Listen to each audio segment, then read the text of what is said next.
Hi all welcome back. എന്തെല്ലാന്ന് വിശേഷം? എല്ലാവർക്കും സുഖമല്ലേ? അപ്പോൾ ഇന്നത്തേത് വൈറലായിക്കൊണ്ടിരിക്കുന്ന കൊള്ളിക്കച്ചിൻ്റെ റെസിപ്പിയാണ് ഈ കാണിക്കുന്നത്. നമ്മൾ ചില ഐറ്റംസ് പറയുമല്ലോ, എന്തെങ്കിലും ഒന്ന് തിന്ന് കഴിഞ്ഞാൽ പിന്നെ തിന്നുകൊണ്ടിരിക്കാൻ തോന്നുന്നുള്ളത്. അതുപോലെ ഒരു ഐറ്റമാണ് ഈ ഒരു കൊള്ളിക്കച്ച്. മസ്റ്റ് ട്രൈ ആണ് കേട്ടോ. അപ്പോൾ നമുക്ക് പെട്ടെന്ന് തന്നെ വീട്ടിലേക്ക് പോകാമല്ലോ. വീട്ടിലേക്ക് പോകുന്നതിന് മുന്നേ ആയിട്ട് നിക്കി ചാനൽ ഇഷ്ടപ്പെടുന്നുണ്ട് എന്നുണ്ടെങ്കിൽ പ്ലീസ് സബ്സ്ക്രൈബ് ചെയ്ത് സപ്പോർട്ട് ചെയ്യണേ.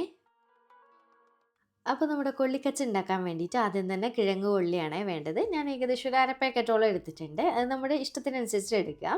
ഇനിയിപ്പോൾ ഇതിലേക്കുള്ള ആ ഒരു സ്പെഷ്യൽ മസാല റെഡിയാക്കാൻ വേണ്ടിയിട്ട് മിക്സിയുടെ ജാറിലേക്ക് ഞാൻ 1 കപ്പ് ഈത്തപ്പഴമാണ് എടുത്തിട്ടുള്ളത്. കുരുവൊക്കെ കളഞ്ഞ് ഇട്ട് കൊടുത്തിട്ടുണ്ട്. ഇനിയിപ്പോൾ ഇതിലേക്ക് ഒരു അര കൈപ്പിടി മല്ലിയിലയും കൂടി ചെറുതായിട്ട് കട്ട് ചെയ്തിട്ട് അങ്ങ് ഇട്ട് കൊടുത്തിട്ടുണ്ട്. പിന്നെ വേണ്ടത് ഒരു വലിയ സൈസ് നാരങ്ങ വലുപ്പത്തിൽ പുളിയാണ് എടുത്തിട്ടുള്ളത്. പിന്നെ 3/4 ടേബിൾ സ്പൂൺ പഞ്ചസാര ഇട്ട് കൊടുക്കുന്നുണ്ട്. പാകത്തിലുള്ള ഉപ്പ് ചേർക്കുന്നുണ്ട്. പിന്നെ നല്ല എരിവുള്ള മുളക് പൊടി ആയതുകൊണ്ട് ഞാൻ 1 ടീസ്പൂൺ ചേർക്കുന്നുണ്ട്. നിങ്ങളുടെ എരിവ് കുറവാണെങ്കിൽ അതിനനുസരിച്ച് അഡ്ജസ്റ്റ് ചെയ്യണം കേട്ടോ എല്ലാ ഐറ്റംസും. ഇനിയിപ്പോൾ ഇതിലേക്ക് അരയാൻ പാകത്തിന് കുറച്ച് പച്ചവെള്ളം കൂടി ഒഴിച്ചിട്ട് നന്നായിട്ടൊന്ന് അരച്ചെടുക്കുക കേട്ടോ, നല്ല ഫൈൻ പേസ്റ്റായിട്ട്. ഇനിയിപ്പോൾ ഇതാ നമുക്ക് മിക്സ് ചെയ്യാൻ വലുപ്പമുള്ള പാകത്തിനൊരു ബൗളിലേക്ക് ഞാൻ കൊള്ളി മൊത്തത്തിൽ ഇട്ട് കൊടുത്തിട്ടുണ്ട്. അതിലേക്ക് നമ്മൾ അരച്ച മിക്സും മൊത്തത്തിൽ ഒഴിച്ചു കൊടുക്കുന്നുണ്ട്.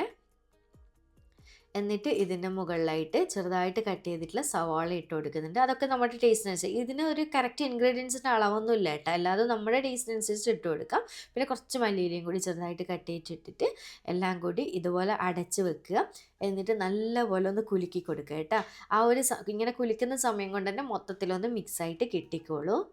അങ്ങനെ ഇതാ നമ്മുടെ കൊള്ളിക്കച്ച റെഡി ആയിട്ടുണ്ട്. അടപ്പ് തുറക്കുമ്പോൾ തന്നെ നമുക്ക് വായിൽ വെള്ളം ഊറുന്ന ഒരു ടെക്സ്ചറും കാര്യങ്ങളൊക്കെയാണ് കേട്ടോ. ഭയങ്കര ടേസ്റ്റാണ്. നമ്മൾ കഴിക്കാൻ തുടങ്ങിക്കഴിഞ്ഞാൽ വീണ്ടും വീണ്ടും കഴിച്ചുകൊണ്ടിരിക്കും കേട്ടോ.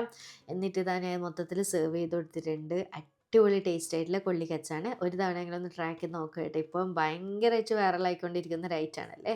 അപ്പോൾ എന്തായാലും വീഡിയോ ഇഷ്ടമാകുമെന്ന് തന്നെ വിചാരിക്കുന്നുണ്ട്. ഇഷ്ടമാണെങ്കിൽ ലൈക്ക് ചെയ്യാനും ചാനൽ സബ്സ്ക്രൈബ് ചെയ്യാനും മാക്സിമം ഒന്ന് ഷെയർ ചെയ്തെടുക്കാനും മറക്കല്ലേ.